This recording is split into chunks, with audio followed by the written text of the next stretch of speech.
ওই একটা ওমর যদি বাংলাদেশে থাকতো, টেন্ডারবাজি একদিনে বন্ধ হয়ে যেত। ওই এক ওমরে ফারুক যদি বাংলার জমিনে থাকতো, চাঁদাবাজি থাকতো না। নুসরাতের মতো কোনো মেয়েকে ধর্ষিত হওয়া লাগতো না। পেঁয়াজের দাম বাড়িয়ে সাধারণ মানুষের কষ্ট দেওয়ার সাহস কেউ করতো না। লবণের মতো নিত্য প্রয়োজনীয় জিনিসের দাম বাড়ানোর গুজব তোলার মতো সাহস কেউ পেত না। চিল্লায় বলো ঠিক কিনা? ইন্নাল হামদুলিল্লাহ ইন্নাল হামদুলিল্লাহ নাহমাদুহু ওয়া নাস্তাঈনুহু ওয়া নাস্তাগফিরুহু ওয়া নু'মিনু বিহি ওয়া নাতাওয়াক্কালু আলাইহি ওয়া না'উযু বিল্লাহি মিন শুরুরি আনফুসিনা ওয়া মিন সাইয়্যাতি আ'মালিনা মান ইয়াহদিহিল্লাহু ফালা মুদিল্লা লাহু ওয়া মান ইউদ্লিল ফালা হাদিয়া লাহু ফালান তাজিদা লাহু ওয়ালিয়্যান মুরশিদা। ونشهد أن لا إله إلا الله وحده لا شريك له والذي لا ضد له ولا ند له لا مثل له ولا مثيل له لا وزير له ولا كفيل له لا شبه له ولا شبيه له لا ولد له ولا والد له وهو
বইটা থেকে কথা শুনবো, চুয়াডাঙ্গার ভাইয়েরা দেহের সবটুকু শক্তি গলার মাঝ বরাবর এনে আওয়াজ করে বলেন তো এই বইটার নাম কি? এই কোরআনে কোনো ভুল আছে? সন্দেহ আছে? সংশয় আছে? আমাদের জীবন সমস্যার সবকিছুর সমাধান এই কোরআনের ভিতরে দিয়েছে কে? সমাধান চাও যদি জীবনে মরণে ফিরে যাও, খুঁজে নাও চোখ রাখো কোরআনে। ঠিক কি না? সমাধান চাও যদি জীবনে মরণে ফিরে যাও, খুঁজে নাও চোখ রাখো কোরআনে। If you want a solution this dunya and akhirah, go back, have a look to the holy Quran. ঠিক কি না? এজন্য আমরা সমস্যার সমাধান চাইলে চোখ রাখতে হবে যে কিতাবের দিকে, কিতাবটার নাম আল কোরআন। এই কিতাবে কোনো ভুল নাই, এই কিতাবে কোনো সন্দেহ নাই, কোনো সংশয় নাই। এই কিতাবে যে সন্দেহ নাই এই কথা কোরআনে বলে দিয়েছে কে? রব্বুল আলামিন বলেন, যালিকাল কিতাবু লা রাইবা ফীহি হুদাল লিল মুত্তাকিন। সবাই পড়েন আমার সাথে, যালিকাল কিতাবু লা রাইবা ফীহি হুদাল লিল মুত্তাকিন। This is the book, the most authentic and original book in the world. There is no doubt in it and a guidance to those who are muttaqin. এই বইটা এমন বই যেখানে কোনো ভুল নাই, কোনো সন্দেহ নাই, কোনো সংশয় নাই। মুত্তাকিনদের জন্য এই বইয়ের ভেতরে হেদায়েত রেখে দিয়েছে কে? আল্লাহ। আবার রব্বুল আলামিন বলেন, আলিফ লাম রা, কিতাবুন আনজালনাহু ইলাইকা লিতুখরিজান নাসা মিনাল যুলুমাতি ইলান নূর। Muhammad sallallahu alayhi wa sallam, I've revealed this holy and sacred book unto you in order to lead the mankind out of darkness into the light. ও নবী, আমি কেন এই কোরআনকে আপনার কাছে পাঠিয়েছি আপনি জানেন?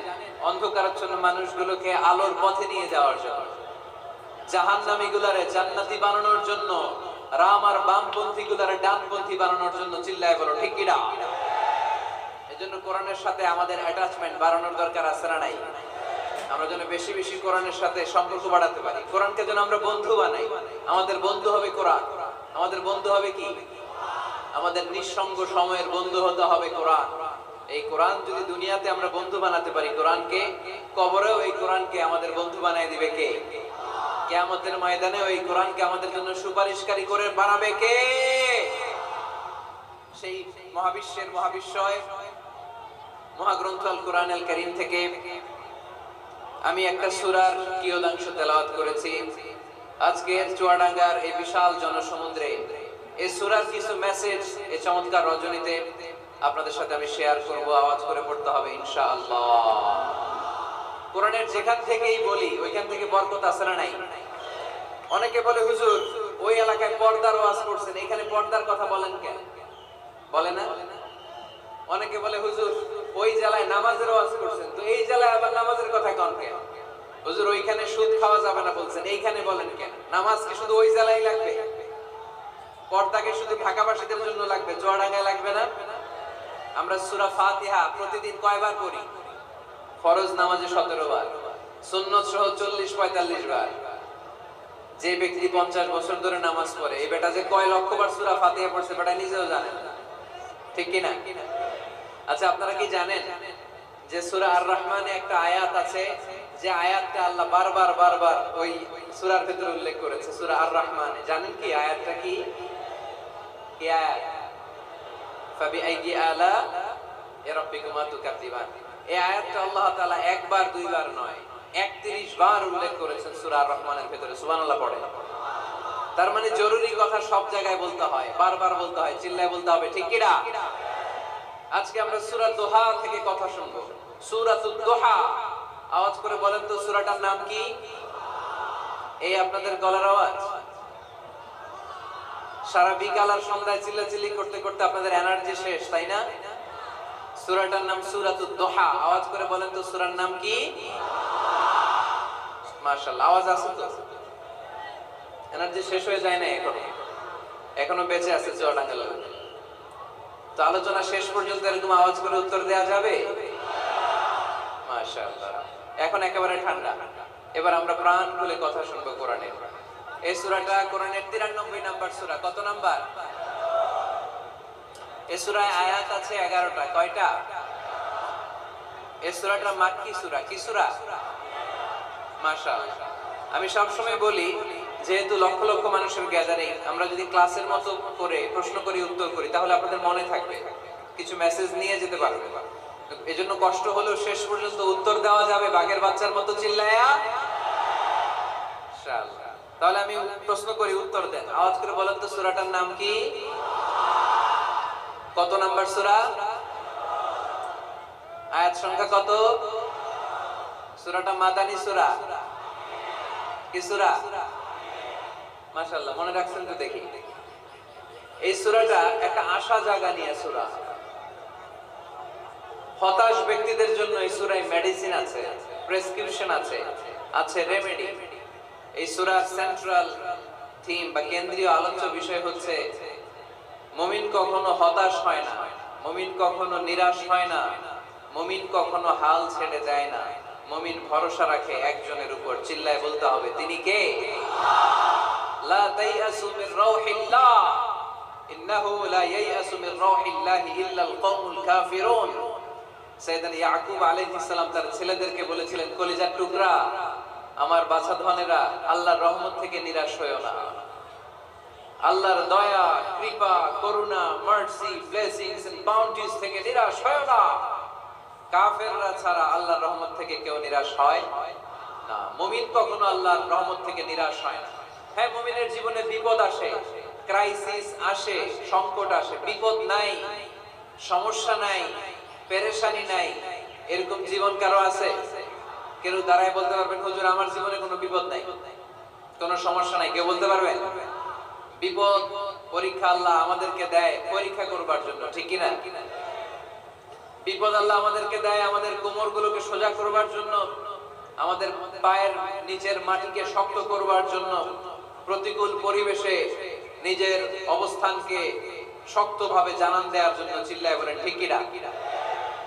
এজন্য যারা হতাশ, যারা নিরাশ, যারা টেন্সড, ফ্রাস্ট্রেটেড পিপল, হতাশদের জন্য এই সূরায় আছে আশা, আশার বাণী, আলোর বাণী। কারণ দোহা মানে আলো। দোহা মানে কি? আলো কথাটা শুনতেই লাগে ভালো, ঠিক কিনা? আলো বললেই কেমন ভাল লাগে না? কারণ আশার আলো, এটা সম্ভাবনার আলো। অন্ধকার দেখলে বাচ্চারা ভয় পায়, আলো দেখলে বাচ্চারা ভয় পায়। এজন্য আমরা অন্ধকার চাই না, আমরা চাই আলোর পথ। এই কোরআন এসেছে আমাদেরকে আলোকিত করতে, ঠিক কিনা? আল্লাহ রাসূল সাল্লাল্লাহু আলাইহি ওয়াসাল্লামের খুব মন খারাপ, তিনি খুব বিচলিত, তিনি খুব পেরেশান। আল্লাহ রাসূল সাল্লাল্লাহু আলাইহি ওয়াসাল্লামের পেরেশানি দূর করার জন্য সান্ত্বনার বাণী হিসেবে আল্লাহ তাআলা এই সূরাটা আল্লাহ রাসূলের জন্য ডেডিকেট করে নাযিল করেছেন। চিল্লায় পড়েন সুবহানাল্লাহ। আর আল্লাহ বুঝাতে চেয়েছেন, আমার নবীকে আমি যেভাবে পেরেশানি দূর করেছি, সাহায্য করেছি, মুমিনদের জীবনেও আমি আল্লাহর পক্ষ থেকে সাহায্য আছে না নাই? এজন্য আমরা কখনো হতাশ হব না। এই মেসেজটা যদি বাড়িতে আজকে নিয়ে যেতে পারো, চুয়াডাঙ্গার ছেলেরা, অনেকে হতাশ, ব্যক্তি জীবনে, পেশাগত জীবনে, পারিবারিক জীবনে হতাশ, চাকরি হয় না, ব্যবসায় মন্দা। যাদের ব্যবসা মন্দা, এই শাহিদুজ্জামান টরিক ভাইয়ের সাথে দেখা করবে। সফল ব্যবসায়ী, বাংলাদেশ কাঁপায়, এখন সিঙ্গাপুর কাঁপাইতেছে। তো তোমরা ওনাকে ধরবা টাইট করে, যে ভাই কিভাবে আপনি সফল হলেন, শোনান আপনার সফল হওয়ার গল্প। How to succeed in life, কিভাবে ব্যবসায় সফল হতে হয়, কিভাবে আইকন হতে হয়। শহীদ ভাইয়ের কাছ থেকে চুয়াডাঙ্গার ছেলেরা জেনে নিবা। মুমিন কখনো হতাশ হয় না। আজকের মাহফিল থেকে এতটুকু যদি এই জনসমুদ্র থেকে আমরা বাসায় নিয়ে যেতে পারি, যে আমরা কখনো হতাশ হব না, আমরা নিরাশ হব না, শেষ নিঃশ্বাস থাকা পর্যন্ত আমরা হাল ছেড়ে দিব না, আমরা ভরসা রাখবো সব সময় একজনের উপর। চিল্লায় বলতে হবে, তিনি কে? Every time you feel like you cannot go on, you feel so lost that you are so alone. Every time you feel like you cannot go on, you feel so lost that you are so alone. Don't despair and never lose hope, 'cause Allah is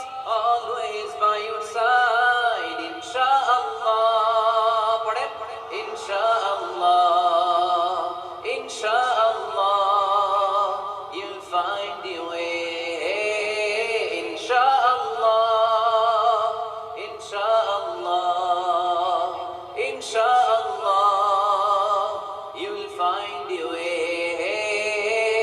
পড়েন আল্লাহু আকবার।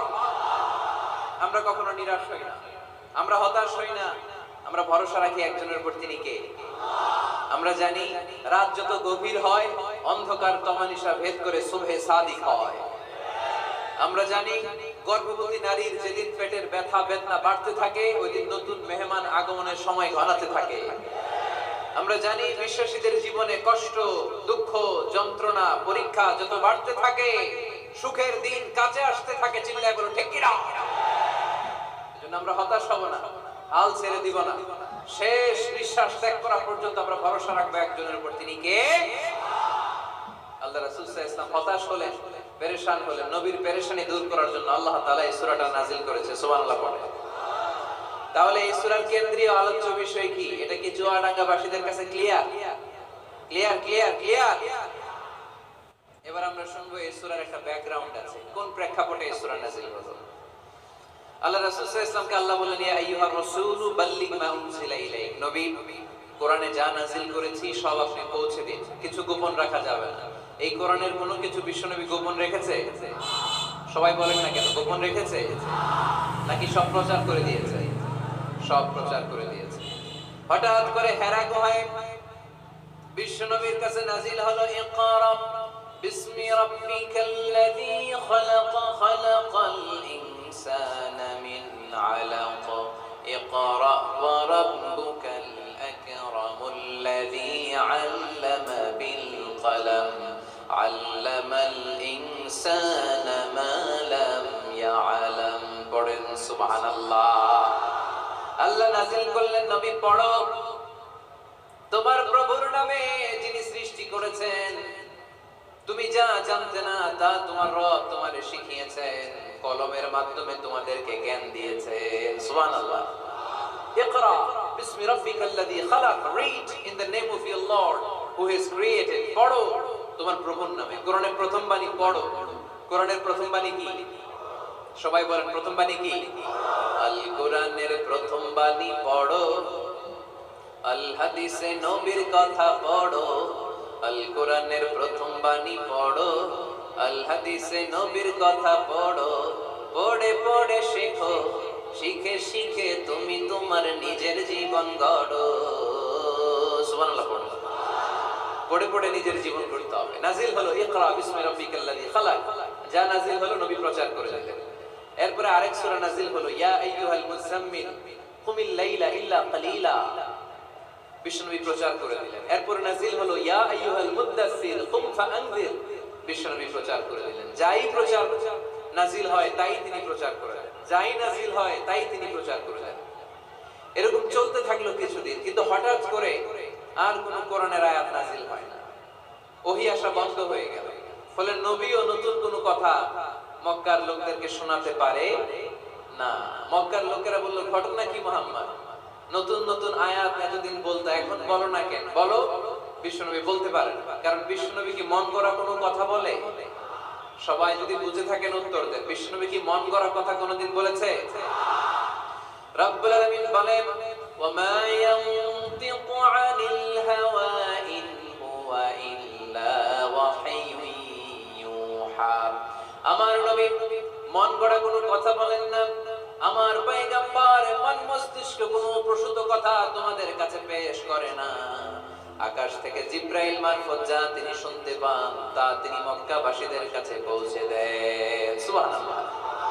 তো নাযিল হতো, নবী পৌঁছে দিতেন। এখন বন্ধ, পৌঁছাতে পারে না। সাইয়েদনা জিব্রাইল আলাইহিস সালাম আর কোরআন নিয়ে আসে না। রাসূল সাল্লাল্লাহু আলাইহি ওয়াসাল্লাম নতুন কোনো কথা শোনাতেও পারেন না। মক্কার লোকেরা হাসাহাসি শুরু করলো, হাততালি দিতে শুরু করলো, মুহাম্মদ তোমার আল্লাহ তোমারে বর্জন করেছে, তোমার আল্লাহ তোমারে ভুলে গেছে। নাউজুবিল্লাহ পড়তে পারলেন না? ইন্না মুহাম্মাদান ওয়াদাআহু রাব্বুহু ওয়া ক্বালা। এই মক্কার লোকেরা শোনো, মুহাম্মদের রব তো মুহাম্মদের ভুলে গেছে, মুহাম্মদের দিকে ফিরেও তাকায় না, আর নতুন কোন আয়াত পাঠায় না। আবু লাহাবের স্ত্রী উম্মে জামিল বলতে শুরু করলো, ইন্না শাইতানাকা কাদ তারাক, মুহাম্মদ তোমার কাছে যে একটা শয়তান আসতো জিব্রাইল নামে, ওই শয়তানটা আর আসে না। না, নাউজুবিল্লাহ পড়ে। সবাই টিটকারি করে। এখন রাসূল সাল্লাল্লাহু আলাইহি ওয়াসাল্লাম কিছু বলতেও পারেন না, কারণ তিনি তো মন গড়া কিছু হয় তা পৌঁছে দেন। রাসূল সাল্লাল্লাহু আলাইহি ওয়াসাল্লাম খুব পেরেশান হয়ে গেলেন, চিন্তায় পড়ে গেলেন, হতাশ হয়ে গেলেন। আর মনে মনে ভাবলেন, কি রে, আমি কোনো ভুল করলাম না তো? আমার কোনো অন্যায় হয়ে গেল না তো? এত অপেক্ষা করতেছি, আকাশের দিকে তাকিয়ে আছি, নতুন আয়াত আসে না কেন? আমি কবে নতুন আয়াত শোনাবো? কোন কোন তাফসিরে এসেছে 15 দিন, কোথাও এসেছে 25 দিন, 40 দিন, কোথাও এসেছে কয়েক মাস। আল্লাহ রাসূল সাল্লাল্লাহু আলাইহি ওয়াসাল্লামের কাছে কোরআনের আয়াত নাযিল করাকে বন্ধ রেখেছিল কে? নাযিল হয় না, তিনি কোরআনের আয়াত শোনাতেও পারেন না।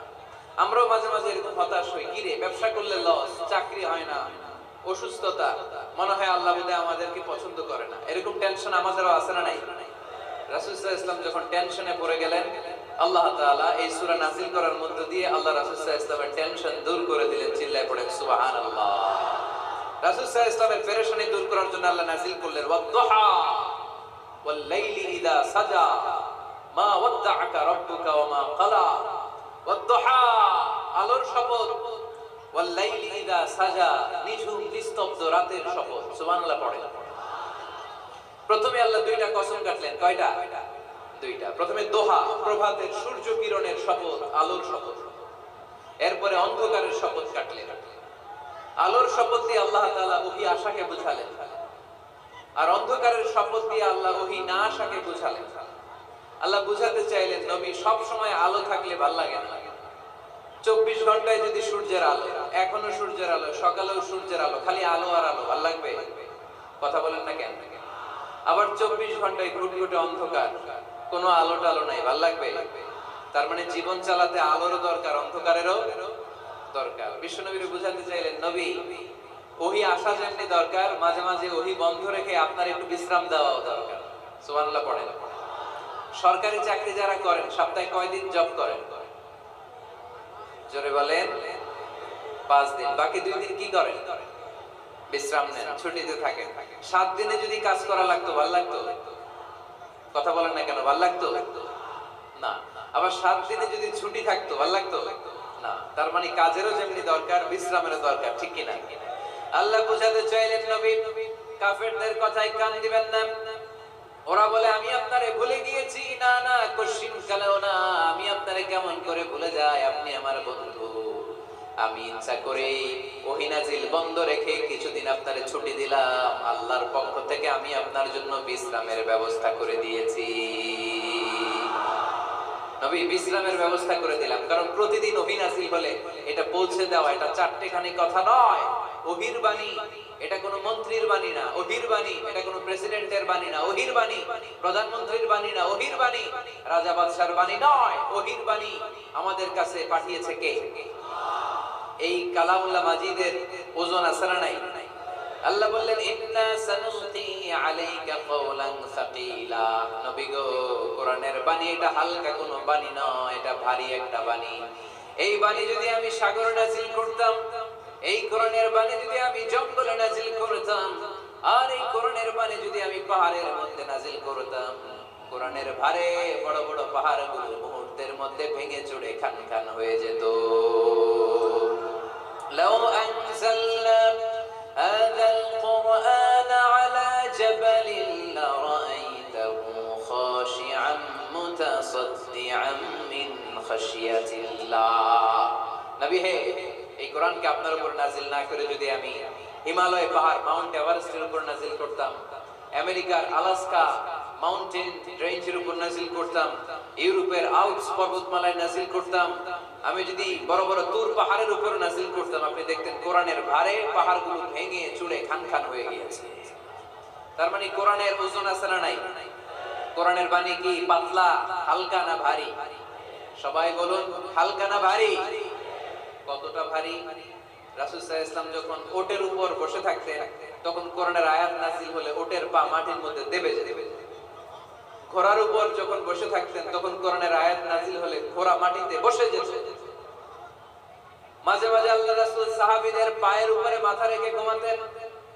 সাইয়েদনা যায়েদ রাদিয়াল্লাহু তাআলা আনহুর পায়ের মধ্যে, রানের মধ্যে মাথা রেখে বিশ্বনবী একবার ঘুমালেন। যায়েদ রাদিয়াল্লাহু তাআলা আনহু বলেন, অনেকক্ষণ বিশ্বনবী শুয়ে রইলেন, কিন্তু আমার কষ্ট হয় নাই, আমি টের পাই নাই। কিন্তু হঠাৎ বিশ্বনবীর উপর কোরআন যখন নাযিল হওয়া শুরু হয়ে গেল, আমার আমার মনে হলো বিশ্ব নবীর মাথার ওজন উহুদ পাহাড়ের সমান ভারী হয়ে গেছে।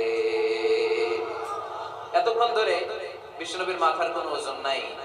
হঠাৎ যখন কোরআনের আয়াত নাজিল হতে লাগলো, দেখলাম বিশ্বনবীর মাথার ওজন এতটা বেড়ে গিয়েছে, আমার মনে হচ্ছে আমার পায়ের হাড্ডি আর রান ফেটে মুহূর্তের মধ্যে খান খান হয়ে যাবে। তার মানে কোরআনের আয়াত সবসময় রিসিভ করা, ওহী সবসময় নেয়া এবং ওহীর বাণী পৌঁছে দেয়া, এটা সাধারণ কোনো কাজ নয়। সব সময় ওহী লাগাতার নাজিল হলে নবীর কষ্ট হয়ে যাবে। এজন্য নবীর কষ্ট দূর করার জন্য সরকারি চাকরি যারা করেন যেমনি ছুটি পান, নবীকে একটু ছুটি আর বিশ্রামে রাখার জন্য আল্লাহ তাআলা ইচ্ছা করে ওহী নাজিল বন্ধ রেখেছেন। চিল্লায়ে পড়ে সুবহানাল্লাহ। এজন্য আল্লাহ তাআলা নবীর আশ্বস্ত করে বললেন, নবী ওয়াদ-দুহা ওয়াল-লাইলি ইযা সাজা মা ওয়াদ্দা'আকা রাব্বুকা ওয়া মা ক্বালা ওয়ালাল আখিরাতু খায়রুল লাকা মিনাল উলা ওয়ালাসাউফা ইউ'তিকা রাব্বুকা ফাতারদা। পড়েন আল্লাহু আকবার। এই সূরার শুরুতে আল্লাহ শপথ কাটলেন দুইটা। কয়টা? সবাই বলেন, আরো জোরে বলতে হবে, কয়টা? তাহলে শপথের পর্ব শেষ। শপথ যখন শেষ, তারপরে তিনটি আয়াতে কনফার্মেশন। আল্লাহ তাআলা তার নবীকে কনফার্ম করেছেন যে নবী আমি আপনার সাথে আছি, নবী আমি আপনার সাথে আছি। এই এলাকার ওসি সাহেব যদি আপনারে বলে আমি আপনার সাথে আছি, সাহস লাগবে না? এসপি সাহেব যদি বলে আপনার সাথে আছি, সাহস লাগবে না? এমপি সাহেব যদি বলে সাথে আছি, সাহস লাগবে? প্রধানমন্ত্রী যদি বলে ভয় নাই, সাথে আছি, সাহস লাগবে না? ডোনাল্ড ট্রাম্প যদি বলে ভয় নাই, সাথে আছি, সাহস লাগবে? আর রাজাদিরাজ মালিকুল আমলাক, গোটা বিশ্বের সব রাজাদের রাজা মহারাজা আল্লাহ যদি বলে সাথে আছি, সাহস লাগে কি লাগে না? বিশ্ব নবীরে সাহস যোগালেন। পরের তিনটা আয়াতে আল্লাহ তাআলা নবীরে বললেন, নবী ভয় নাই, never lose hope, never give up, never be frustrated, আর হতাশ হবেন না, আমি আপনার সাথে আছি। চিল্লায়ে পড়েন সুবহানাল্লাহ। তারপরের তিন আয়াতে দিলেন তিনটা রিমাইন্ডার, নবী আপনারে কি কি নিয়ামত দিয়েছি শুনেন, এগুলো মনে রাখেন, ভুলে যায়েন না। আর সর্বশেষ তিনটা আয়াতে তিনটা ওয়ার্ক প্ল্যানস, মানে গাইডলাইন, কর্মসূচি দিয়ে আল্লাহ সূরাটারে শেষ করেছেন। পড়েন আলহামদুলিল্লাহ। দুইবার যখন আল্লাহ শপথ করলেন, আলোর শপথ, অন্ধকারের শপথ, তারপরে আল্লাহ কনফার্মেশন করে বললেন, নবী মা ওয়াদ্দা'আকা রাব্বুকা ওয়া মা ক্বালা, নবী হে আমি আপনারে ভুলি নাই, আমি আপনারে ছাড়ি নাই। কাফেররা বলে আমি আপনারে ভুলে গেছি, আমি আপনার উপর রাগ করেছি, তাই আপনার উপর কোরআন নাযিল করি না। কথাটা কিন্তু ঠিক না। আমি আপনারে ভালোবাসি, মহব্বত করি, ইচ্ছা করে আপনারে ছুটি দেওয়ার জন্য, কয়েকদিন বিশ্রামে রাখার জন্য ইচ্ছা করেই কোরআন নাযিল বন্ধ রেখেছি। মা ওয়াদ্দা'আকা রাব্বুকা ওয়া মা ক্বালা। কাফেরদের কথার জবাবে তিনি বলছেন, না আমি আপনারে ভুলি নাই, আমি আপনার সাথে আছি। সুবহানাল্লাহ পড়েন। সাথে আছে কে? আরো জোরে বলেন। রাস্তায় হঠাৎ অ্যাক্সিডেন্ট হয়ে গেছে, বাঁচাবে কে? বলতে হবে সাথে আছে কে? আমাদের সাথে আল্লাহ আছে। এরপর আল্লাহ বললেন, ওয়ালাল আখিরাতু খায়রুল লাকা মিনাল উলা। ও নবী, মক্কার জীবনে সাময়িক একটু কষ্ট আপনি সহ্য করেন, মদিনার জীবনে আপনার জন্য আনন্দ রেখেছে কে? আখিরাতে আপনার জন্য জান্নাতকে তৈরি রেখেছে কে? ওয়ালাল আখিরাতু খায়রুল লাকা মিনাল উলা। আরেকটা কনফার্মেশন, আরেকটা অ্যাসিউরেন্স, আরেকটা নিশ্চয়তার গ্যারান্টি, নবী indeed verily hereafter is far better for you than this dunya. এই দুনিয়ার চেয়ে আখিরাত উত্তম, ঠিক কি না? আখিরাত আপনার জন্য তৈরি, এই দুনিয়ার জীবন আপনার আসল জীবন নয়। আসল জীবন হচ্ছে কবরের জীবন, ঠিক কি না? একদিন মাটির ভেতরে হবে ঘর, রে মন আমার কেন বাঁধো দালান ঘর, রে মন আমার কেন বাঁধো দালান ঘর। প্রাণ পাখি উড়ে যাবে পিঞ্জর ছেড়ে, ধরা ধামে সবই রবে, তুমি যাবে চলে। বন্ধু বান্ধব যত, মাতা পিতা দ্বারা শত, বন্ধু বান্ধব যত, মাতা পিতা দ্বারা শত, সবই হবে তোমার পরে। মন আমার কেন বান্ধো দালান ঘর, একদিন মাটির ভেতরে হবে ঘরে মন আমার, কেন বান্ধো দালান ঘর? ঠিক কি না? মাটির ঘর আসল ঘর। এই ছোট্ট 2 লাইনের নাশিদ, এই গানটাই আমাদের হেদায়েতের জন্য যথেষ্ট, তাই না? কত কষ্ট করে বিল্ডিং বানালাম, কত কষ্ট করে ফ্ল্যাট কিনলাম, কত দামি টাইলস দিয়ে আমার গোসলখানাটা বানালাম, কিন্তু আমার জীবনের শেষ গোসলটা কি আমার ওই গোসলখানায় হবে? চিল্লায় বলতে হবে, হবে। এজন্য আল্লাহ বললেন, ওয়ালাল আখিরাতু খায়রুন লাকা মিনাল উলা। ও নবী, দুনিয়ার জীবন আসল জীবন নয়, আসল জীবন হলো আখিরাতের জীবন। ঠিক কি না? কিন্তু আমরা পাগল হয়ে আছি কোন জীবনের জন্য? দুনিয়ার পিছনে এই মরিচিকা, এই লোভ লালসা, এই ক্ষমতার দাপট, হ্যাঁ, এই সেলিব্রিটিজম, এই চোখ ধাঁধালো গ্ল্যামারাস লাইফের দিকে আমরা পাগলের মতো মরিচিকার পেছনে ছুটে বেড়াচ্ছি, আর আখিরাতের কথা আমরা বেমালুম ভুলে গিয়েছি। ঠিক কি না? এজন্য আল্লাহ বললেন, বাল তুসিরুনাল হায়াতাদ দুনিয়া ওয়াল আখিরাতু খায়রুম ওয়া আবকা। তোমরা দুনিয়ার জীবনকে বড্ড বেশি প্রাধান্য দাও, কিন্তু জেনে রেখো, মনে রেখো, দুনিয়া আসল নয়, আসল ঠিকানা হলো মুমিনের আখিরাত। 2 নম্বর কনফার্মেশন, ওয়াল আখিরাতু খায়রুল লাকা মিনাল উলা। নবী হে, আখিরাত আপনার জন্য রেডি। 3 নম্বর কনফার্মেশন, ওয়ালা সাউফা ইউতিকা রাব্বুকা ফাতারদা। নবী হে, অচিরেই এমন এমন জিনিস আমি আপনারে দেব, এগুলো পেয়ে আপনি খুশি হয়ে যাবেন। সুবহানাল্লাহ পড়েন। Verily, I'm going to give you something that will make you happy. এমন এমন জিনিস আমি আপনার জীবনে দেব, এগুলো পেয়ে আপনি খুশি হবেন। নবী, আপনি হতাশ হবেন না। নবী, আপনি নিরাশ হবেন না। নবী, আপনি হাল ছাড়বেন না। আরে আমি তো আপনার সাথে আছি। সাথে আছে কে? বিপদে বললে বলবেন, আমার সাথে আছে কে? রক্ষা করবে কে?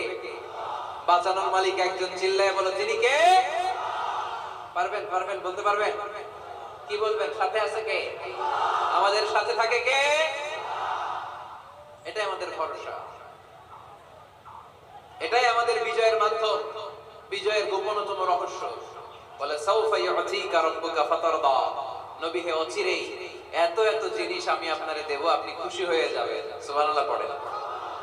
যেখানেই নবীর মন খারাপ, সেখানেই আল্লাহ তাআলা এমন কিছু নবীকে হাজির করে দেন, ওইটা পেয়ে নবী খুশি হয়ে যায়। কারণ নবী হচ্ছেন আল্লাহর বন্ধু, হাবিবুল্লাহ। ইব্রাহিম আলাইহিস সালাম, উনি ছিলেন খলিলুল্লাহ। ইব্রাহিম আলাইহিস সালাম আল্লাহর কি ছিলেন? কথা বলেন, খলিলুল্লাহ। আর আল্লাহর রাসূল সাল্লাল্লাহু আলাইহি ওয়াসাল্লাম হাবিবুল্লাহ। খলিল মানেও বন্ধু, হাবিব মানেও বন্ধু। খলিল মানে এমন বন্ধু যেই বন্ধু আল্লাহরে খুশি করার জন্য কাজ করে, আর হাবিব মানে এমন বন্ধু যেই বন্ধুরে খুশি রাখার জন্য আল্লাহ নিজেই কাজ করে। আল্লাহ রাসূল সাল্লাল্লাহু আলাইহি ওয়াসাল্লাম হচ্ছেন হাবিবুল্লাহ। আল্লাহ রাসূল সাল্লাল্লাহু আলাইহি ওয়াসাল্লাম কি? হাবিবুল্লাহ। যেখানেই আল্লাহ রাসূল সাল্লাল্লাহু আলাইহি ওয়াসাল্লামের মন খারাপ, আল্লাহ রাসূল সাল্লাল্লাহু আলাইহি ওয়াসাল্লামের মন ভালো করে দেয় কে? আল্লাহ রাসূলের মন ভালো করে দেওয়ার দায়িত্ব স্বয়ং নিয়েছে কে? মক্কায় আল্লাহ রাসূল সাল্লাল্লাহু আলাইহি ওয়াসাল্লামের মন খারাপ। মক্কার দাওয়াতি কাজ বেগবান করার জন্য আল্লাহ রাসূল সাল্লাল্লাহু আলাইহি ওয়াসাল্লাম কেঁদে কেঁদে আল্লাহর কাছে দোয়া করলেন, আল্লাহ, মক্কার 2 জনের একজন যেন কালিমা পড়ে মুসলমান হয়ে যায়। তাহাজ্জুদের নামাজ পড়ে চোখের পানি ছেড়ে ছেড়ে আল্লাহর কাছে দোয়া করলেন, আল্লাহ, আল্লাহুম্মা আইজ্জাল ইসলাম বিআহাব্বির রাজুলাইনি ইনদাক। আল্লাহ, মক্কার 2 জনের একজনকে আমি চাই। 2 জনের একজন, আবি জাহল ইবনে হিশাম, হিশামের বেটা আবু জাহেল, অথবা ওমর ইবনে খাত্তাব, খাত্তাবের বেটা ওমর। আল্লাহ, হয় আবু জাহেলরে আপনি ইসলামের ছায়া তলে আনেন, কিংবা ওমরে ফারুককে আনেন। আল্লাহ কার জন্য দোয়াটা কবুল করেছে? জোরে বলেন। তার কয়েকদিন পরে বিষ্ণু ইসলাম আরকাম ইবনে দারিল আরকামের ঘরে বসে লুকিয়ে লুকিয়ে দাওয়াত দিচ্ছিলেন। ইন দ্য মিন টাইম ওমরে ফারুক নাঙ্গা তরোয়ার নিয়ে বিশ্বনবীর মাথা কাটার জন্য ছুটে আসলেন। সাহাবারা বললেন, নবী আপনি পালান, নবী আপনি পালান, ওমরে ফারুক আপনাকে হত্যার জন্য ছুটে এসেছে। বিশ্বনবী বললেন, তোমরা সরে যাও, দরজাটা খুলে দাও। আমার তো মনে হচ্ছে ওই যে তাহাজ্জুদের রাতে আমি দোয়া করেছিলাম, আজকে ওই দোয়া আল্লাহ কবুল করতে শুরু করেছে। সাইয়েদনা ওমর ফারুক তখনও কালিমা পড়েন নাই। দৌড়ে এসে আরকাম ইবনে আবিল আরকামের ঘরের ভেতরে ঢুকে তলোয়ারটা জমিনের মধ্যে রেখে দিয়ে আওয়াজ করে আঙ্গুল তুলে আরম্ভ করলেন, আশহাদু আল্লা ইলাহা ইল্লাল্লাহ ওয়া আশহাদু আন্না মুহাম্মাদার রাসূলুল্লাহ। সুবহানাল্লাহ পড়ে কালিমা পড়ে মুসলমান হয়ে গেছে। বিশ্বনবী খুশি হয়ে গেলেন। ওয়ালা সাউফা ইউতিকা রাব্বুকা ফাতারদা। নবী যখনই আপনার মন খারাপ, আপনার মনকে আমি ভালো করে দেব, আপনারে খুশি করে দেব, চিল্লায় পড়তে হবে আল্লাহু আকবার। বিশ্বনবীর মন খারাপ ছিল। হঠাৎ সাইয়েদনা ওমর ফারুকের ইসলাম গ্রহণের মধ্য দিয়ে বিশ্বনবীর মন ভালো করে দিল কে? আল্লাহ মন ভালো করে দিলেন। এবার ওমর ফারুক বললেন, ইয়া রাসূলুল্লাহ, এই যে কোরআনের বাণী আপনি প্রচার করেন, আলাইসাল কোরআনু কিতাবুন হাক, কোরআন কি সত্য কিতাব নয়? আপনারা আওয়াজ করে বলেন তো, আমাদের কোরআন কি সত্য কিতাব নয়? ইসলাম কি সত্য ধর্ম নয়? আল্লাহ কি আমাদের সঠিক রব নয়? তিনটা প্রশ্ন করলেন বিশ্বনবীকে। আপনাদের মতোই বিশ্বনবী বললেন, হ্যাঁ, কোরআনও সত্য, ইসলামও সত্য, আল্লাহও সত্য। এবার ওমর ফারুক বললেন, ফাফিমাল ইখতিফা, নবী তাহলে লুকিয়ে লুকিয়ে দাওয়াত দেন কেন? লুকিয়ে লুকিয়ে ঘরের ভিতরে কোরআন পড়েন কেন? আজকে থেকে আমি ওমর আপনার সাথে আছি। সুবহানাল্লাহ বলতে পারলেন না মজা করে? আমি ওমর আছি, দেখি কে আপনারে কি করে। বের হন ঘর থেকে। ঘর থেকে বের হয়ে প্রকাশ্যে দাওয়াত দেন। বিশ্বনবী বললেন, না ওমর, এটা মাক্কি জীবন, এখানে গোপনে দাওয়াত দিতে হবে। ওমর ফারুক বললেন, নবী তাহলে আমাকে একটা মিছিলের অনুমতি দেন। কিসের অনুমতি? আপনাদের চুয়াডাঙ্গায় মিছিল টিছিল হয় নাকি? হয় হয়। বিশ্বনবী বললেন, যাও, ঠিক আছে, মিছিলের অনুমতি দিলাম। মোট 11 জন তিনি পেলেন। হাতে গোনা অল্প কয়েকজন লোক কালিমা পড়ে মুসলমান হয়েছে। 11 জনকে নিয়ে ওমর ফারুক 2 লাইন বানালেন, পেছনে 6 জন, সামনে 5 জন। দ্বিতীয় লাইনের নেতা বানালেন বিশ্বনবীর চাচা হামজা ইবনে আব্দুল মুত্তালিবকে। প্রথম লাইনের নেতা হলেন ওমর ফারুক নিজেই। তারপরে এক বাক্যের একটা ভাষণ দিলেন। কয় বাক্যের? তিনি বললেন, মান আরাদা আন তাসকুলা উম্মুহু ইয়াজামা ওয়ালাদু তারমিলা যাওজাতুহু ফালিয়াসুদ্দানি। ওমর ফারুক মিছিলের সামনে দাঁড়িয়ে মক্কাবাসীদেরকে শোনানোর জন্য বললেন, উদ্দেশ্য করে বললেন, কে আছো? কে আছো? মান আরাদা আন তাসকুলা উম্মুহু, কে আছো মায়ের বুক খালি করতে চাও? কে আছো সন্তানগুলোর ইয়াতীম বানাতে চাও? কে আছো মক্কায় স্ত্রীদেরকে বিধবা করতে চাও? বুকের পাটা থাকলে আমি ওমরের সামনে এসে দাঁড়াও। কেউ সামনে আসতে পারে নাই। ওমর ফারুক স্লোগান তুললেন, আল্লাহু আকবার, আল্লাহু আকবার, আল্লাহু আকবার।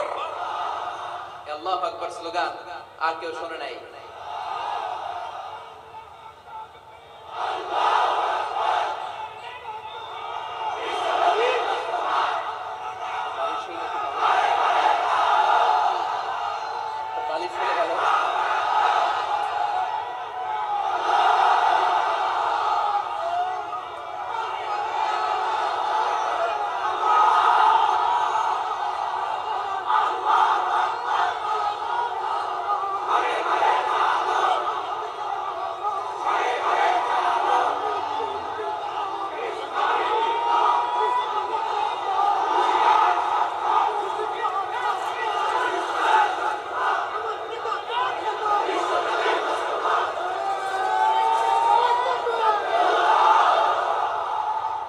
ফারুক বললেন, কে আছো মায়ের বুক খালি করতে চাও?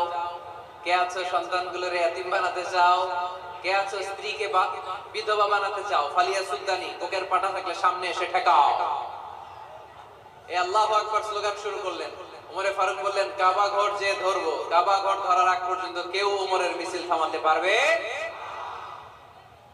হঠাৎ মিছিল শুনে আবু জাহেল বের হয়ে এলো, উতবা, শাইবা, ওয়ালিদ ইবনে মুগীরা, সব নেতা খাতারা বের হয়ে আসলো। এসেই দেখে মিছিলের সামনে ওমর।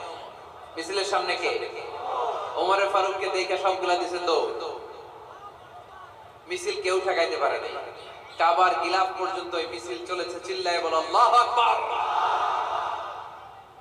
ওমর ফারুক এমন নেতা ছিলেন, শুধু আবু জাহেলই না, মুনাফিকরা ওমর ফারুককে দেখলে ভয় পেত। এমনকি শয়তান, ইবলিস শয়তান ওমর ফারুককে দেখলে আরেক রাস্তা দিয়ে হাঁটতো।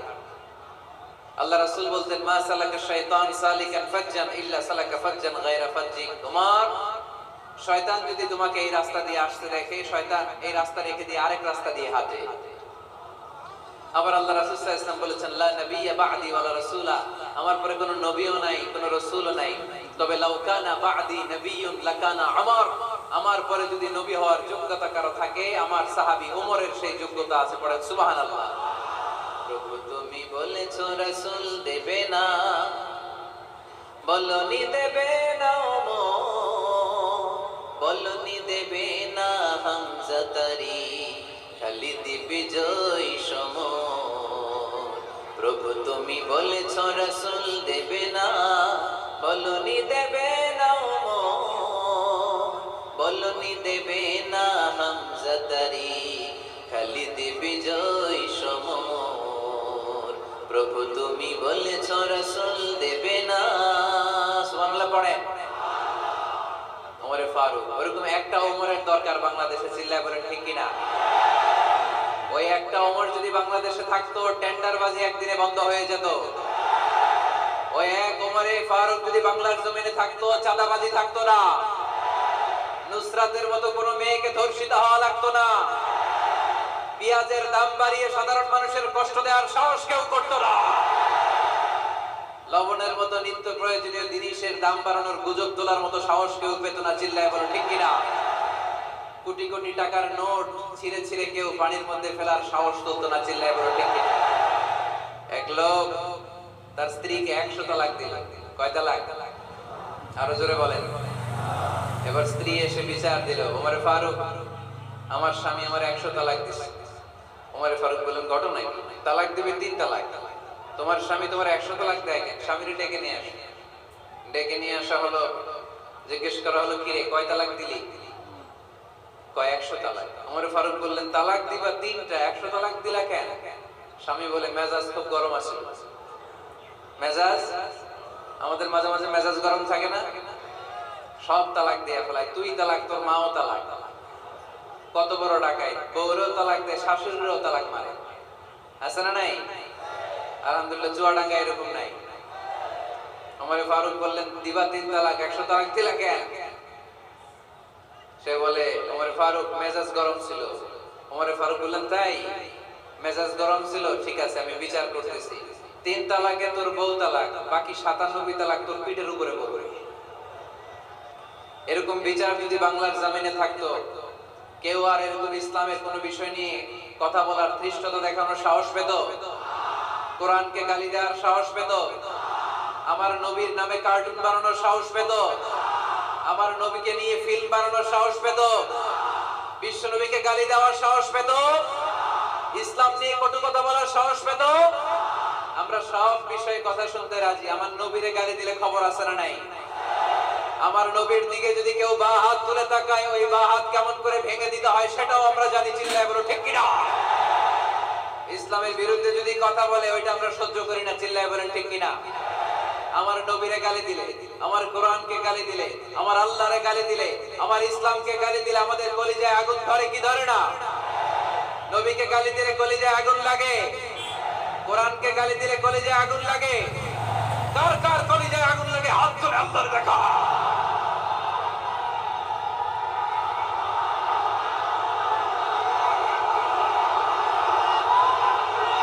আমাদের এই উচ্ছ্বাস আল্লাহ রাসূলের ভালোবাসা, কোরআনের ভালোবাসা, ইসলামের ভালোবাসা, আল্লাহর জন্য ভালোবাসার এই উচ্ছ্বাস, এই সতেজতাকে আল্লাহ তুমি ইসলামের বিজয়ের জন্য কবুল করে নাও।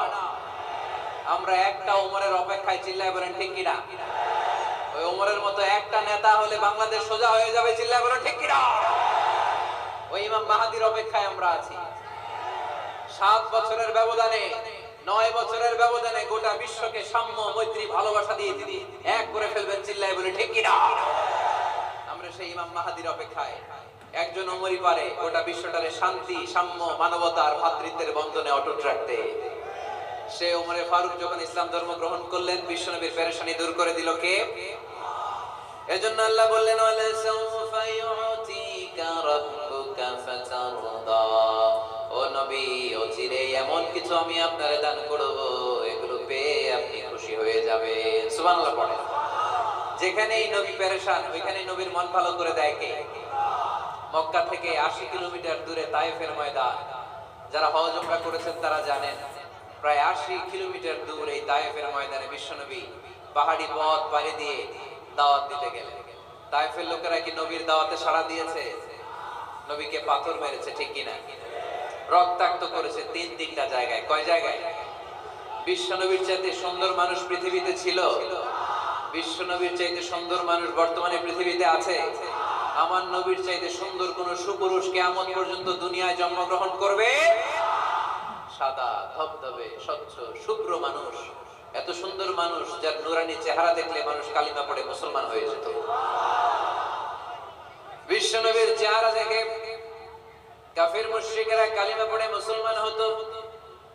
আমার নবীর চেহারার মতো সুন্দর শুভ্র সাবলীল মানুষ দুনিয়ার বুকে দ্বিতীয়টা ছিল না। আমার ওই পেয়ারা নবীর গায়ে পাথর মেরেছে তায়েফের ছেলেরা, আমার নবীকে তিনটা জায়গায় রক্তাক্ত করেছে, তারপরেও বিশ্ব নবী তায়েফবাসীদের বদদুয়া দেয় নাই। খেয়ে না খেয়ে দিন প্রচারের কাজে নিজেকে দিয়েছ বিলিয়ে, তায়েফের কাফিরেরা চিনল না সে আলো, দুষ্ট ছেলেদের পিছু দিল লেলিয়ে, পাথরের আঘাতে ক্ষত বিক্ষত হয়ে সারা শরীর থেকে রক্ত ঝরে। এ রাসূল তোমাকে ভুলি আমি কেমন করে, হে রাসূল তোমাকে ভুলি আমি কেমন করে, হাজার ব্যথা বেদনার পরে। ফিরে আসনি তুমি আপন ঘরে, দিনের আলো তুমি ছড়িয়ে দিতে, চলে গেলে মদিনায় মক্কা ছেড়ে। হে রাসূল তোমাকে ভুলি আমি কেমন করে, হে রাসূল তোমাকে ভুলি আমি কেমন করে। ঠিক না? ওই নবীকে বলা সম্ভব? ওই নবীর ভালোবাসা আমাদের হৃদয়ে আছে না নেই? বিশ্ব নবীকে তিনটা জায়গায় আঘাত করলো, এত শুভ্র সাবলীল সাদা দেহটা ছিঁড়ে ছিঁড়ে রক্ত বের হলো। বিশ্ব নবী তায়েফবাসীদেরকে বদদুয়া দেয় নাই। বিশ্ব নবী তায়েফবাসীদেরকে কোরআনের দাওয়াত দিতে গেলেন, তারা কোরআনের দাওয়াত মেনে নেয় নাই। বিশ্ব নবী ওযু করলেন, গায়ের রক্তগুলোকে মুছে মুছে ফজরের সময় খেজুর বাগানের সামনে দাঁড়িয়ে ফজরের নামাজ শুরু করে দিলেন। বিশ্ব নবী মন্ত্রমুগ্ধকর কণ্ঠ দিয়ে তেলাওয়াত করতে শুরু করলেন। ইন দ্য মিন টাইম বিশ্ব নবীর পেছন থেকে একদল জিন বিশ্ব নবীর কণ্ঠের কোরআন তেলাওয়াত শুনে কালিমা পড়ে মুসলমান হয়ে গেল। ফজরের সালাত শেষে আল্লাহ বিশ্ব নবীর ডেকে বললেন, নবী আপনার মন খারাপ কেন? জিব্রাইল মারফত জানিয়ে দিলেন মন খারাপ কেন? বিশ্বনবী বললেন ৮০ মাইল পথ পাড়ি দিয়ে তায়েফের ছেলেদেরকে দাওয়াত দিতে এলাম, তারা আমার দাওয়াত কবুল করে নাই। শুধু দাওয়াত প্রত্যাখ্যান করলে চলতো, আমাকে মেরে রক্তাক্ত করে তায়েফের জমিনকে লাল করে দিয়েছে। একটা ছেলে যদি কালিমা পড়তো আমার কলিজাটা ঠান্ডা হতো, আমার পরানটা ঠান্ডা হয়ে যেত। একটা ছেলেও কালিমা পড়ে নাই, পাথর মেরে আমার রক্তাক্ত করেছে। কি ছিল আমার অপরাধ? ওদেরকে জাহান্নামের আগুন থেকে বাঁচানোর জন্য আমি তায়েফে এসেছি, একটা লোক আমার ডাকে সাড়া দেয় নাই। বিশ্বনবীর মন খারাপ। আল্লাহ ডেকে বললেন, নবী মন খারাপ করবেন না, হতাশ হবেন না। আপনি জানেন না, আপনি দেখেন নাই, আমি আল্লাহ দেখেছি। আপনি যখন দাঁড়িয়ে দাঁড়িয়ে ফজরের নামাজের তেলাওয়াত করছিলেন, আপনার সুমধুর কণ্ঠের তেলাওয়াত শুনে একদল জিন কালিমা পড়ে মুসলমান হয়েছে। ইন্না সামি'না কুরআনান আজাবা ইয়াহদি ইলার রুশদি ফাআমান্না বি। বিশ্বনবী যখন কালামুল্লাহ মাজিদ থেকে দাঁড়িয়ে দাঁড়িয়ে তেলাওয়াত করছিল, জিন জাতি বিশ্বনবীর কণ্ঠের তেলাওয়াত শুনে পাগল হয়ে গেল। জিনেরা এরকম বাক্য শুনে নাই এর আগে। জিনেরা মিলাই কিরে, এটা তো কোনো মন্ত্র না। জিনেরা মিলাই কিরে, এটা তো কবিতা না। এত সুন্দর কথা কার বাণী? এটা আল্লাহর বাণী ছাড়া অন্য কোনো বাণী হতে পারে না।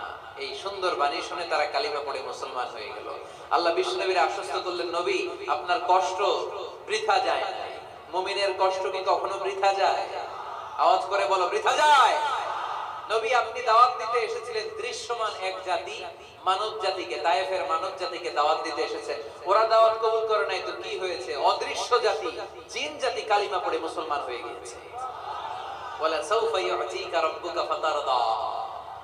নবী অচিরেই এমন এমন সুসংবাদ আপনারে শোনাবো, আপনি খুশি হয়ে যাবেন। বিশ্বনবী যখন শুনলেন তায়েফবাসী কালিমা পড়ে নাই, কি হয়েছে? জিন জাতি তো করছে। সুবহানাল্লাহ পড়ে। এইভাবে বিশ্বনবীর মন খারাপ হলে বিশ্বনবীর মন ভালো করে দেয় কে? মক্কার জমিনে বিশ্বনবীকে হত্যার ষড়যন্ত্র করা হলো। বিশ্বনবী আর থাকতে পারলেন না।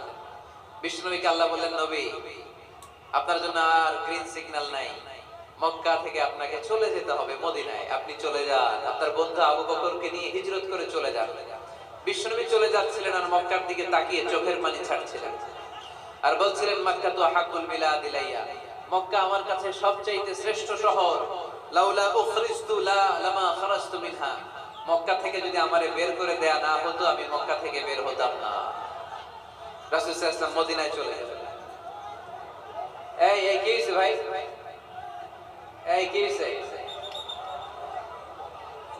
কি হইছে?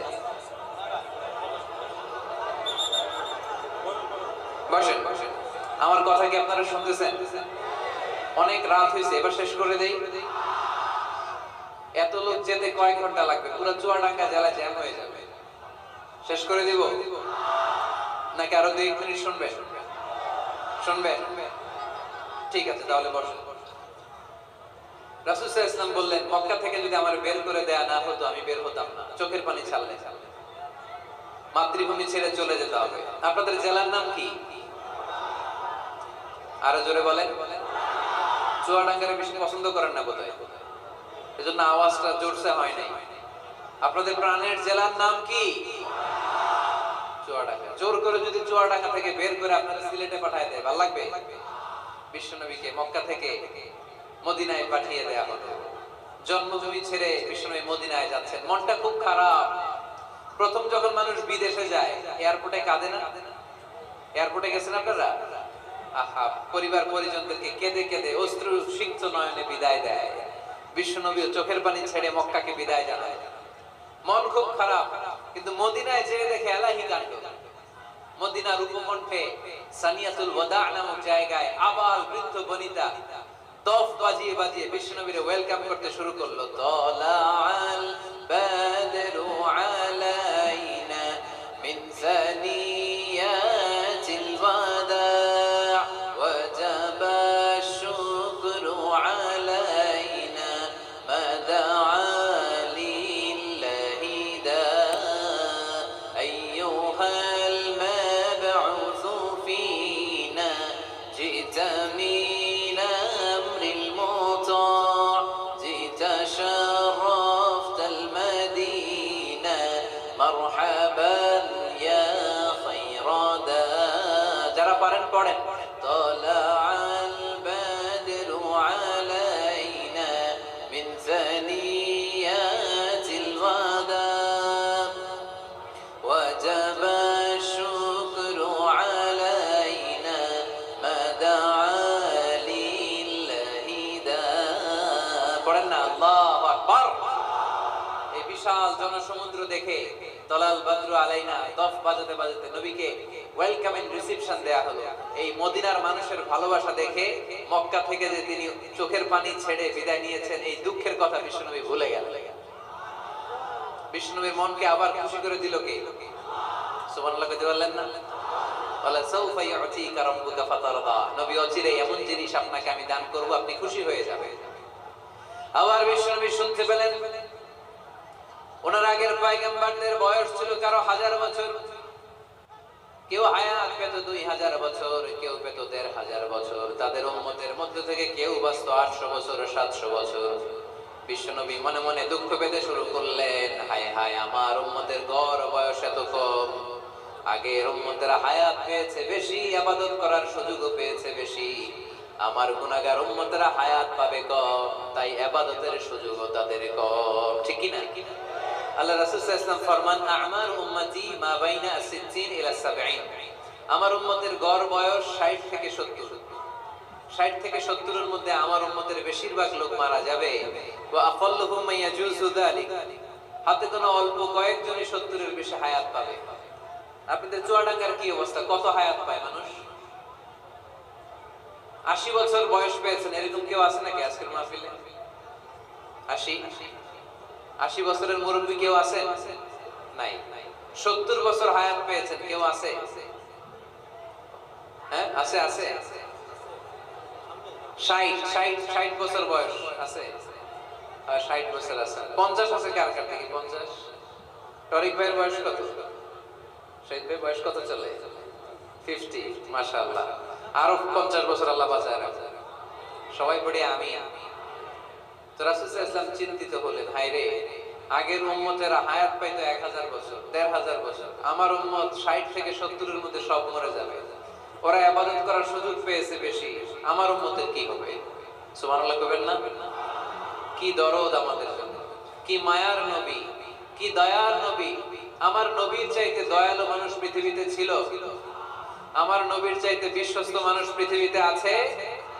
আহমদ বড় বিশ্বস্ত, সে কোন বন্ধু বলো বেশি বিশ্বস্ত, সে কোন বন্ধু বলো বেশি বিশ্বস্ত, কার কাছে মন খুলে দেয়া যায়, কার কাছে প্রাণ খুলে দেয়া যায়, হওয়া যায় অতি আশ্বস্ত, তার নাম আহমদ বড় বিশ্বস্ত। সুবহানাল্লাহ পড়ে। আমার নবীর চাইতে বিশ্বস্ত আর কেউ আছে? আমার নবীর চাইতে দিলদারিয়া আর কেউ আছে? আমার নবীর চাইতে দয়ালু কোন মানুষ পৃথিবীর জমিনে আছে? আমার সাল্লাল্লাহু ইল্লা রাহমাতাল লিল আলামিন, I have sent you as a mercy for the entire universe. নবী হে, আমি গোটা বিশ্বের জন্য আপনাকে রহমত করে প্রেরণ করেছি। চিল্লায়ে পড়েন সুবহানাল্লাহ। আবার বিশ্ব নবী ফরমান, লিকুল্লি নাবিয়্যিন দাওয়া মুস্তাজাবা। দুনিয়ার সব নবীকে আল্লাহ একটা করে বিশেষ দোয়া করার সুযোগ দিয়েছে। এই দোয়াটা করার সাথে সাথে এই দোয়াটা আল্লাহ কবুল করে নিয়েছে। আর দুনিয়ার বুকে যত নবী এসেছিল সব নবীরা তাদের দোয়াটা দুনিয়ায় শেষ করে ফেলেছে। ওয়া ইন্নী আখতাবিউ দাওয়াতি শাফাআতান লিউম্মতি ইয়াউমাল কিয়ামা। কিন্তু আমি আমার স্পেশাল দোয়াটা দুনিয়ার বুকে করি নাই, আমি কিয়ামতের দিন আমার উম্মতদেরকে সুপারিশ করার জন্য স্পেশাল দোয়াটা রেখে দিয়েছি। আমার নবী দোয়াটা রেখে দিয়েছে আমার জন্য, আপনার জন্য, আমাদের জন্য। বিশ্ব নবী দোয়াটা করে নাই। সব নবী আল্লাহর পক্ষ থেকে কয়টা দোয়া পাইছে স্পেশাল? সবাই বলেন না? একটা। ওই দোয়া করার সাথে সাথেই কবুল হবে। একটা করে দোয়া, সব নবীরা ওই দোয়াটা দুনিয়াতেই করেছে। কোন নবী বাকি নাই, সব নবী দোয়াটা দুনিয়াতেই কাজে লাগিয়ে ফেলেছে। আমার নবী ছাড়া। আমার নবী কি দোয়াটা দুনিয়াতে করছে? দুনিয়ায় বিশ্ব নবী বিপদে পড়েন নাই, ওই দোয়াটা করলে বিপদ থেকে মুক্তি পেতেন। কিন্তু আমার জন্য, আপনার জন্য, আমাদের জন্য রেখে দিয়েছেন। কিয়ামতের দিন আমরা যখন বিপদে পড়ে যাব, আমাদেরকে বিপদ থেকে উদ্ধার করার জন্য বিশ্ব নবী ওই দোয়াটা করে আমাদেরকে উদ্ধার করবেন। চিল্লায় করুন সুবহানাল্লাহ। বিশ্ব নবী কিয়ামতের দিন শুধু কাঁদতে থাকবে। আকাশের জল জলে সূর্যটা মাথার কাছে চলে আসবে, মাথার মগজগুলো ভাতের মাড়ের মতো গলে গলে নাকের ছিদ্র কানের ছিদ্র দিয়ে বেয়ে বেয়ে পড়বে। তৃষ্ণায় ক্ষুধায় জিহ্বাটা বের হয়ে কুকুরের মতো নাভিস্থল পর্যন্ত ঝুলতে থাকবে। জমিনটারে তামার জমিন বানিয়ে দেওয়া হবে। সবাই শুধু বলবে ইয়া নাফসি ইয়া নাফসি, আল্লাহ তুমি আমারে বাঁচাও। ওলিরা বলবে ইয়া নাফসি, শহীদরা বলবে ইয়া নাফসি, নবীরা বলবে ইয়া নাফসি, উম্মত বলবে ইয়া নাফসি। সবাই বলবে আল্লাহ তুমি আমারে বাঁচাও, আল্লাহ তুমি আমারে বাঁচাও, আল্লাহ তুমি আমারে বাঁচাও। ঠিক ওই মুহূর্তে বিশ্ব নবী, প্যারা নবী মাকামে মাহমুদে সিজদায় পড়ে কাঁদবে। তিনি ইয়া নাফসি না বলে চিৎকার করে কেঁদে কেঁদে বলবে উম্মতি উম্মতি রবলি হাবলি উম্মতি, ও রব আমার উম্মতকে তুমি বাঁচাও। পুরো কিয়ামত জুড়ে চিৎকার ইয়া নাফসি, আল্লাহ আমারে বাঁচাও। বিশ্বনবী বলবে ইয়া উম্মতি, আল্লাহ উম্মতরে বাঁচাও। সুবহানাল্লাহ পড়বেন না? বিশ্বনবী মাথা তুলবেন না। রব্বুল আলামিন সাইয়েদনা জিবরাইল আলাইহিস সালামকে পাঠাবেন, জিবরাইল যাও নবীকে জিজ্ঞেস করো ইয়া নবী আল্লাহি মা ইউবকি, কেন আপনি কাঁদেন?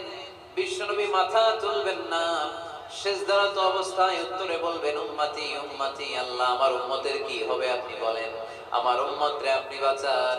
সাইয়েদনা জিবরাইল এসে বলে ও মাবুদ, আপনার নবী বলে উম্মতের কি হবে, উম্মতের কি হবে? আল্লাহ বলেন জিবরাইল আমার নবীরে যে বলো ইন্না সানুহদিকা ফি উম্মাতিক ফালা নাসু, আমি আমার নবীর দুনিয়ার বুকে যখন মন খারাপ ছিল তখন যেমনি মন ভালো করে দিয়েছি, আজকেও আমার নবীর উম্মতের ব্যাপারে এমন একটা ঘোষণা আমি দেব, এই ঘোষণা শুনে আমার নবী খুশি হয়ে যাবে। সারা দুনিয়াতে, দুনিয়ার বুকে নবী যখনই পেরেশান, নবীর মন খারাপ, আমি যেমনি মন ভালো করে দিয়েছি, আজকেও এই কিয়ামতের ময়দানে নবীকে এমন ঘোষণা শোনাবো, এই ঘোষণা শুনে আমার নবী খুশি হয়ে যাবে। চিল্লায় পড়তে হবে আল্লাহু আকবার। আল্লাহ তখন বলবে নবী মাথা তোলেন, মাথা তোলেন, ইরফা রাসাক, নবী মাথা তোলেন, সাল তু'তা, আপনার কান্না আমার সহ্য হয় না, সাল তু'তা, যা চাবেন তাই দেব। ইশফা তুশাফা, যার ব্যাপারে আপনি আজকে সুপারিশ করবেন তার জন্য আমি সুপারিশ কবুল করে নেব। সাউফা ইউতিকা রাব্বুকা ফাতারদা, নবী এমন এমন জিনিস আপনারে দেব আপনি খুশি হবেন। তারপরে নবী খুশি হবেন না, নবী অস্থির হয়ে থাকবেন আমাদের জন্য। একটা পতাকা নিয়ে আমাদের সবাইকে নিয়ে আমার নবী, পেয়ারা নবী জান্নাতের দরজার মধ্যে একটা ধাক্কা দিবেন, করেন আল্লাহু আকবার। জান্নাতের রক্ষী ফেরেশতা বলবে মান আনতা, আপনি কে? বিশ্বনবী বলবেন আনা মুহাম্মদ, আমার নাম মুহাম্মদ সাল্লাল্লাহু। মুহাম্মদ শোনার পরে গার্ড অফ অনার দিয়ে বিশ্বনবীর জন্য জান্নাতের বিশাল দরজাগুলো খুলে দেয়া হবে। আর জান্নাতের ফেরেশতারা বলবে নবী গো, জান্নাত সৃষ্টির পর থেকে আজ পর্যন্ত আমরা দাঁড়িয়ে আছি, কবে আপনি জান্নাতে ধাক্কা মারবেন আর আপনার জন্য জান্নাতের দরজা খুলে দেব। আপনার আগে যেন কারো জন্য জান্নাতের দরজা খোলা না হয়, এ ব্যাপারে আমাদেরকে কঠোর নির্দেশনা দিয়েছে কে? বিশ্বনবী লক্ষ লক্ষ কোটি কোটি উম্মতে মুহাম্মাদীকে নিয়ে সেদিন জান্নাতের ভেতরে যখন ঢুকবেন তখন বিশ্বনবীর মনটারে খুশি করে দিবে কে? ওয়ালা সাউফা ইউতিকা রাব্বুকা ফাতারদা, নবী হে, এমন এমন জিনিস আপনারে আমি দান করব, আপনি খুশি হয়ে যাবেন। তার মানে মন খারাপ হলে নবীর মন ভালো করে কে? জোরে বলতে হবে।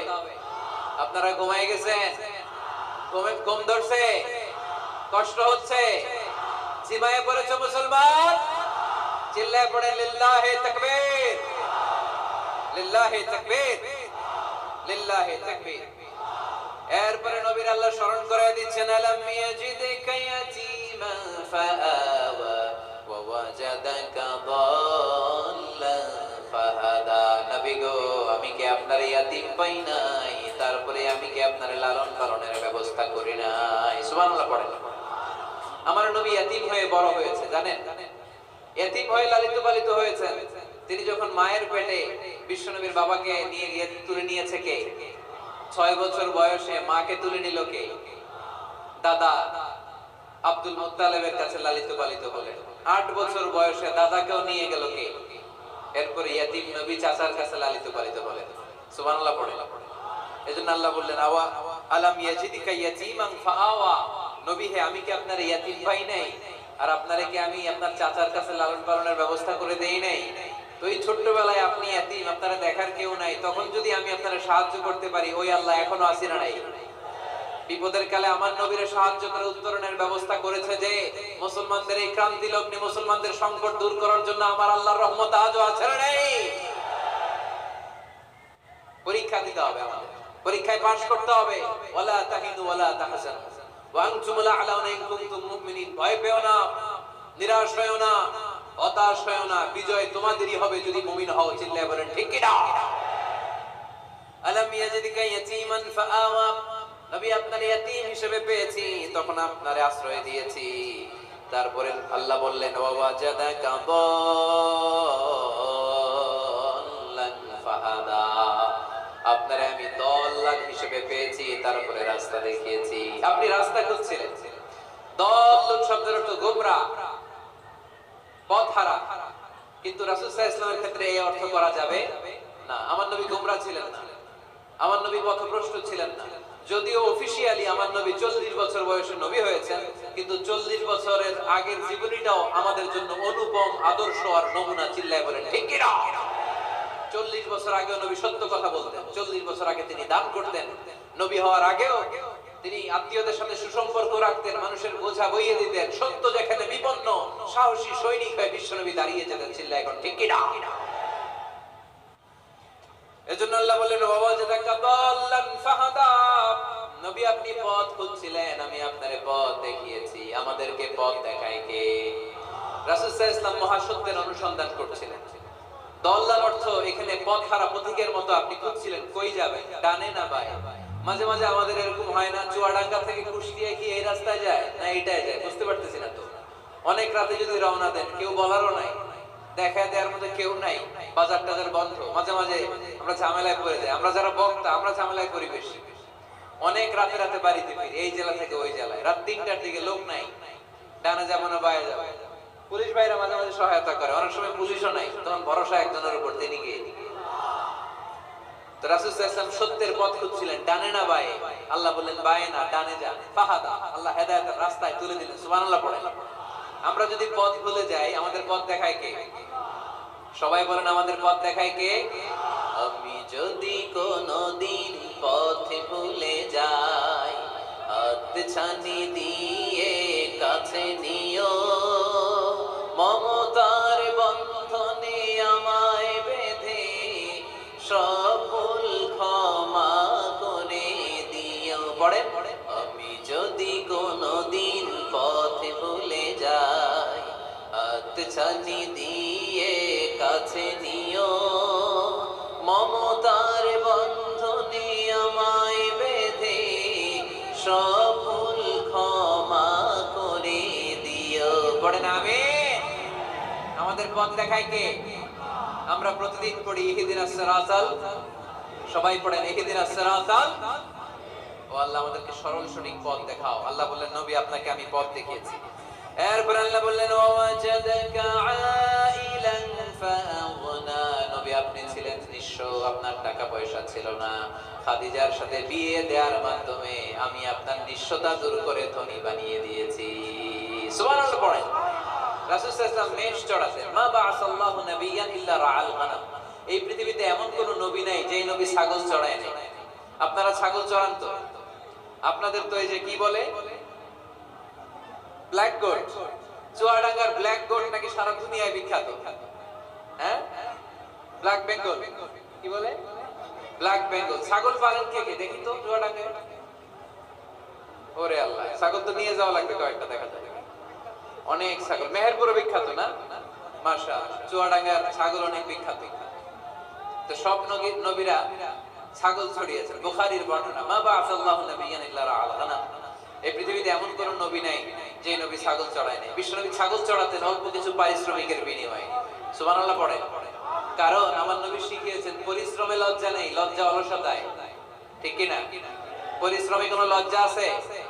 লজ্জা অলসতায়, ঠিক কি না? রাসূল সাল্লাল্লাহু আলাইহি ওয়াসাল্লামের টাকা পয়সা ছিল না।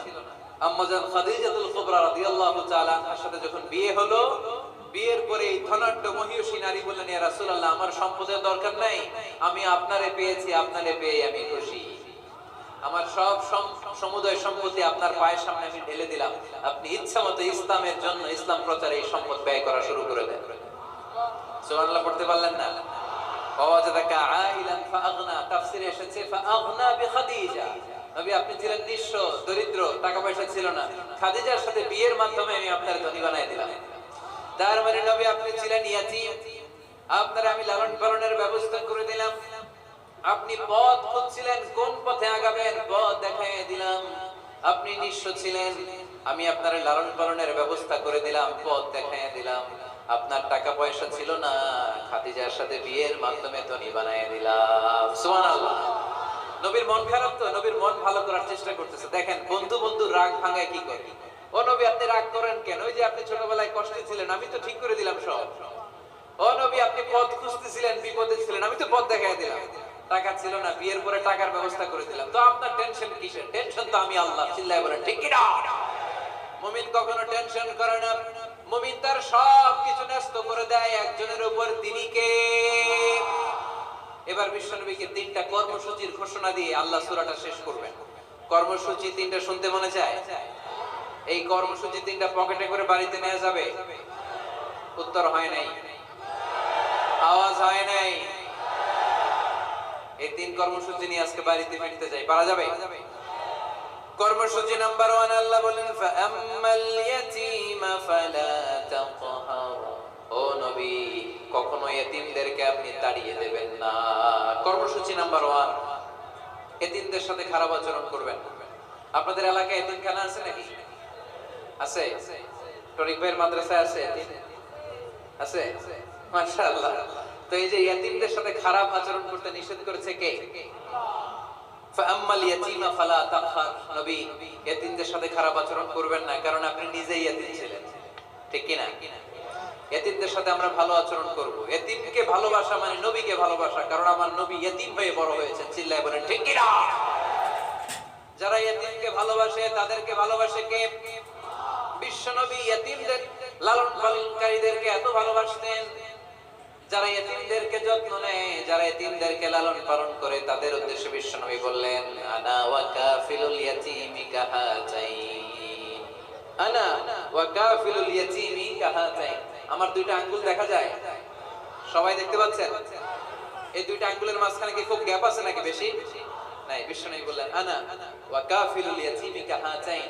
আমি এবং ইয়াতীমের লালন পালনকারী কিয়ামতের দিন প্রতিবেশীর মতো এইভাবে কাছাকাছি একসাথে থাকবো। এজন্য এতিমদের সাথে ভালো আচরণ করবেন। এতিমদেরকে ঘাড় ধাক্কা দিয়ে বের করে দিবেন না। অনেকে আছে এতিমদেরকে ঘাড় ধাক্কা দিয়ে বের করে দেয়, আছে না? না যায়? আছে না? আরাআইতাল্লাযী ইউকাযযিবু বিদ্দীন ফাযালিকাল্লাযী ইয়াদউল ইয়াতীম। কিছু লোক আছে যারা আখিরাতে বিশ্বাস করে না, জান্নাত জাহান্নামে বিশ্বাস করে না, তারা দ্বীনকে অস্বীকার করে, এতিমকে ঘাড় ধাক্কা দিয়ে বের করে দেয়। বিশ্বনবী এতিম হয়ে বড় হয়েছে, তাই বিশ্বনবীকে প্রথম কর্মসূচি দিলেন, ফাআম্মাল ইয়াতীমা ফালা তাকহার। নবী হে, কখনো এতিমকে ঘাড় ধাক্কা দিয়েন না, এতিমকে ধমক দিয়েন না, এতিমকে তাড়িয়ে দিবেন না। অনেকে আছে তাদের হৃদয় শক্ত, চোখ দিয়ে পানি নামে না। এরকম শক্ত হৃদয়ের মানুষ আছে না নাই? কান্না আসে না, হৃদয় নরম হয় না। এক সাহাবী এসে বললেন, ইয়া রাসূলুল্লাহ, আমার হৃদয়টা বড় শক্ত, আমার কলবটা বড় শক্ত, আমার চোখ দিয়ে পানি নামে না, আমার হৃদয়টা আমি নরম করতে চাই, কি করে নরম করব? বিশ্বনবী বললেন, হৃদয় নরম করতে চাও? ইরহামিল ইয়াতীম, এতিমের প্রতি রহম দিল হও। ওয়ামসাহ রাসা, এতিমের মাথায় হাত বুলিয়ে দাও। ওয়া আত'ইমহু মিন তাআমিক, তুমি যা খাবে ওখান থেকে এতিমরেও খাও। তালিনু কলবুক, তোমার হৃদয়টারে নরম করে দিবে কে? ওয়া তুদরাকু হাজাতুক, তোমার মনের নেক মাকাসিদ পূরণ করে দিবে কে? এজন্য মাঝে মাঝে একটু এতিমখানায় যাবেন, এতিমদের সাথে বসবেন, ওদেরকে একটু সদকা করবেন, দান সদকা করবেন, ওদেরকে খাওয়াবেন, ওদের মাথায় হাত বুলিয়ে দিবেন। আপনার হৃদয়টারে নরম করে দিবে কে? বাংলাদেশে কিছু লোক আছে, এতিমরে আদর করা তো দূরের কথা, এতিমের মাল ডাল খেয়ে সব সাবার করে দেয়, এরকম আছে না নাই? এতিমের সম্পদ খেয়ে ফেলে এরকম ডাকাইত আছে না নাই? ভাই মারা গিয়েছে, ভাতিজা আহা, মরার আগে ভাই তার আরেক ভাইকে সম্পদ দিয়ে গেল, আমার ছেলেটারে রেখো, এতিম। ছেলের তো কিছু দেয় নাই, ভাতিজার জন্য তো কিছু রাখেই নাই, সব খেয়ে শেষ করে ফেলছে, এরকম আছে না নাই? আল্লাহ বললেন, খবরদার, এতিমের সম্পদ মেরে দিও না, এতিমের সম্পদ খেয়ে ফেলো না। যারা এতিমের সম্পদ অন্যায় ভাবে খাও, তারা পেটে এতিমের সম্পদ ঢুকাও নাই, জাহান্নামের আগুন পেটে ঢুকিয়েছো। ঠিক কি না? আল্লাযীনা ইয়াকুলুনা আমওয়ালাল ইয়াতামা যুলমান ইন্নামা ইয়াকুলুনা ফী বুতুনিহিম নারা ওয়া সায়াসলাউনা সাঈরা। যারা এতিমের সম্পদ অন্যায়ভাবে খায়, তারা এতিমের সম্পদ খায় নাই, খেয়েছে জাহান্নামের আগুন। কার কথা? আরো জোরে বলেন, কার কথা? এজন্য আমরা এতিমের সাথে খারাপ আচরণ করব না। চুয়াডাঙ্গার সম্পদশালী ভাইয়েরা এতিমের সাথে ভালো আচরণ করেন, এতিমের মাথায় হাত বুলিয়ে দেন, এতিমকে খাওয়ান। এতিমরে ভালোবাসা মানে আমার নবীরে ভালোবাসা, কারণ আমার নবী এতিম ছিলেন। ঠিক কি না? প্রথম কর্মসূচি এতিমদের যত্ন নিও। দ্বিতীয় কর্মসূচি ওয়া আম্মাস সাইলা ফালা তানহার। নবী হে, 2 নাম্বার কর্মসূচি, ভিক্ষুককে ধমক দিয়ে কখনো তাড়িয়ে দিও না। সুবহানাল্লাহ পড়েন। ভিক্ষুককে তাড়িয়ে দেয়া যাবে? দিতে না পারলে, আপনার কাছে না থাকলে ভদ্রভাবে বলবেন, ভাই নাই, কিন্তু ধমক দিবেন কোনদিন? দরজায় এসে যদি দাঁড়ায়, কিছু টাকা দেন, কিছু চাল দেন, যেটা ডিম দেন, ধমক দিবেন? ধমক দিবেন? আপনারা বাড়িওয়ালা বানাইছে কে? উত্তর দেন না কেন? বাড়িওয়ালা বানাইছে কে? ওকে ভিক্ষুক বানিয়েছে কে? ওকে বাড়িওয়ালা বানিয়ে আপনারও ভিক্ষুক বানাতে পারতো কে? গাড়ি দিয়ে আমরা রাস্তায় ছুটি, জ্যামের মাঝখানে যখন আটকায় অনেকে এসে টাকা চায়, সুযোগ হইলে দিয়েন, ধমক দিয়েন না, মনে কষ্ট দিয়েন না, খবরদার। এতিমের মনে যদি কষ্ট লাগে আপনার দুনিয়াও শেষ, আখিরাতও শেষ, ঠিক কি না? খবরদার। যারা ফরিয়াদি, যারা সাইল, যারা ভিক্ষুক, যারা হাত পাতে, তাদের সাথে খারাপ আচরণ করো না। নবী হে, তাদেরকে ধমক দিও না। তোমার গাড়ি যখন জ্যামের মধ্যে আটকে যায়, পথবঞ্চিত শিশুরা, পথ শিশুরা, সুবিধা বঞ্চিত শিশুরা ক্লাসের সামনে এসে নক করে, বলে স্যার 2টা টাকা দেন, কিছু খাবার দেন, কিছু খাই নাই, যদি পারেন দিয়ে দেন, ধমক দিয়েন না। কারণ ওরে পথ শিশু বানাইছে কে? রাস্তার ফকির বানাইছে কে?